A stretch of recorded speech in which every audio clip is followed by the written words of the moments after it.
Hey, hello YouTube. Welcome back to another incredible episode of What the Heck is Wrong with My Press. I have important things to do and I have to get back to loading ammo. In this episode we're going to cover the depriming pin inside the Dillon Square Deal B. We're going to show you what happened to mine and how I'm going to fix it. So hopefully this can help you, and let's get to it. Okay, so let's show you what's going on here. Now, I recently had to buy a bunch of Winchester primers because my usual CCI primers are just about impossible to find right now, compliments of the ammo crisis. So, basically every round that's coming through my press, I'm checking it either as it falls out or, every, 15 pulls or something like that. I'm just going to look and make sure everybody's got a primer.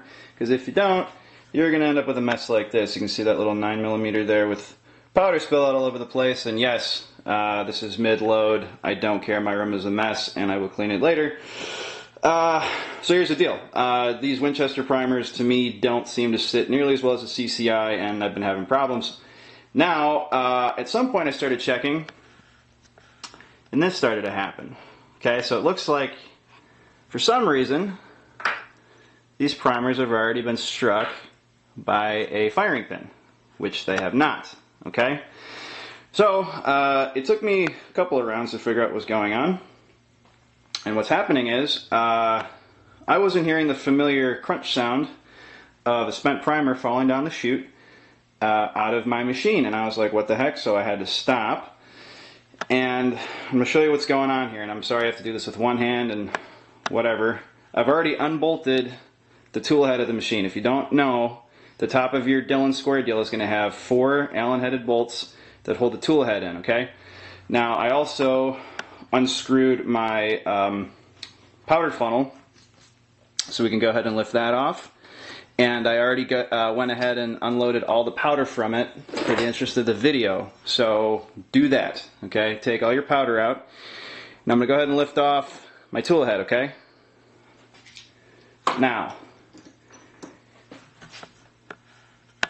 what's wrong with this picture? This is the depriming pin, and it is bent around like Gonzo's nose. Okay, it's just I don't actually know what the hell happened.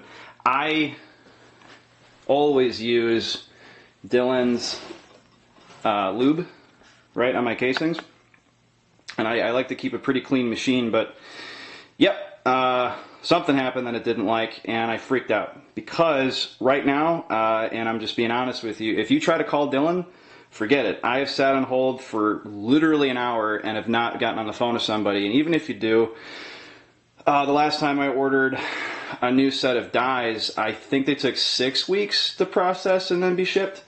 So I freaked because I'm like, I have a ton of ammo to load. I don't have time for this. I mean, I'm in the middle of, doing a massive reloading session, and not good. So I'm in mid freak out, and then I decided, okay, I'm going to break down my tool head. I'm just going to get the bad part out and set it aside for now. And I figured I'd go to a different caliber and just keep moving on and try to forget about my 40s for right now.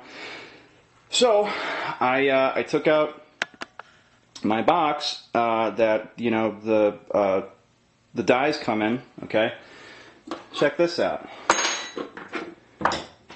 And I'm being honest, and you guys can be macho and you can lie to yourselves, you can lie to me, you can do whatever you want. When I got this box in, I had no idea what that little black pin was for, right there. I had no clue. It's been sitting there for months, okay? And as I started breaking down this depriming thing, I noticed, boy, that looks awfully similar to the depriming pin itself. And guess what? That's exactly what it is. So in your caliber conversion set, you're going to have that pin. Now, this is going to be so bad one-handed, and I'm sorry, but you get what you pay for, right, YouTube? If you unscrew, and I'd already loosened it, okay, so yours might be a little trickier than this to do. And there goes our powder funnel thing, to use a technical term. If you unscrew your depriming pin from the tool head, and I'm going to go ahead and set that down so we can see it. Shoot. Sorry, I got this stupid thing on my camera. Okay. So we can see that's all bent around. What I did is I got a wrench, and I'm going to tell you what size it is just to save you the time if that's a factor for you. 9/16. A 9/16 wrench will fit the nut on the top of the depriming pin. And then for the rib part, I used pliers, and I just held onto it, wrench on one side, pliers on the other, and I unscrewed the depriming pin itself from, I don't know, let's call it the bolt. Okay, it's very much like a dart, you know, if you've ever had to replace the tips of a dart, except it's really stuck on there. So I'm going to go ahead and put the camera back on the tripod. We're going to show you how we do this. Okay guys, so in the center of your screen you're going to see the bolt with the bent pin on it. Okay, that's right here. So now what I'm doing is I've removed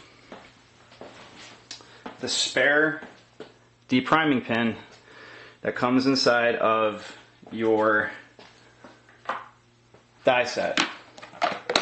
Okay, so if you ordered a new die set, you should have gotten something like this, a Dillon box. Can't mistake it for anything else. Okay, so we have our 9/16 sized wrench. Okay, and then I got a pliers. And I have stuff just everywhere. I'm trying to do this on camera, which is so stupid, but I thought maybe it'd help somebody. Okay, so now all we got to do is remove this bad one from the end of that bolt. Okay, set that bolt aside for a second. So now here's the next problem. This bad pin is folded over, and there's no way we're going to be able to remove it just like that. So I'm going to take this pliers, and I'm just going to bend it around. Try to. And this is just real life caught on camera here. This is looking like it wants to be finicky.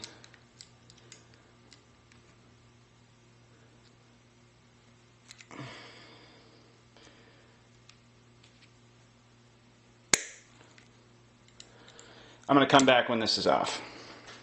Okay, so holy moly, did that end up being an ordeal. I apologize, but so what ended up happening was I was totally unable to use a pliers to bend that pin back to get it out of this piece that goes back on top of the end of the bolt there. So I ended up using a Dremel, which luckily my girlfriend had one, and I don't. So I went and got one from her house, and I was eventually able to cut through that depriming pin. So here's our new one. That again will be in your caliber conversion kit from Dillon. So what I imagine we're going to be able to simply do is just take our new pin and set it, as we were able to do just now, back in and screw it back onto the end of this bolt, like so. And off camera I'm going to go ahead and just tighten that back up with the wrench again before we put it back in the tool head. So I'm going to do that, put everything back together, and just get back to reloading. Okay, so I'm just being OCD. I'm going to show you guys everything here. So we have our depriming pin assembly completely reassembled. We're going to put it back in the number one spot on the tool head in the square deal.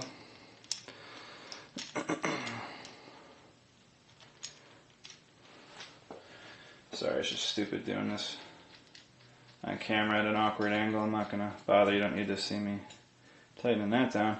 And that, just finger tight. It goes all the way down tight. You know, there's no loose threads in there at all. So punch it back up towards the top of the press.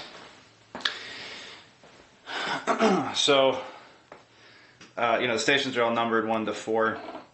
So if you mess that up, sorry. Got our 4 bolts. Go back on the tool head to attach it to the top of the press.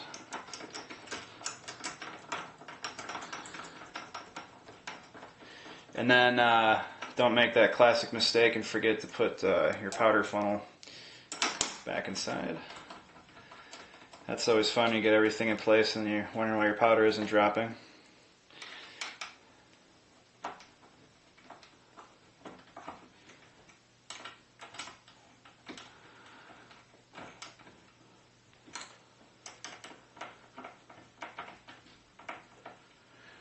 Da-da-da-da-da-da.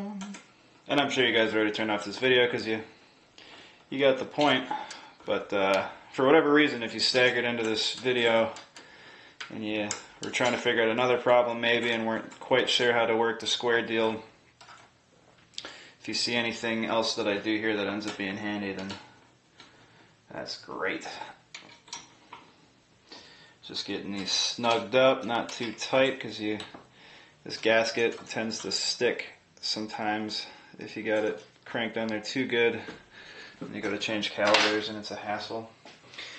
Okay, our powder dispenser goes back on top. There we go. I'm the only guy probably that's got a flat-headed screwdriver screw, just a flat-headed screw in there. The guy I bought this used square deal from had that rigged up that way. Okay, so all I got to do now is throw powder back in the hopper and I'm good to go. So that is how we fixed our depriming problem. Hope that helped, and happy shooting, guys.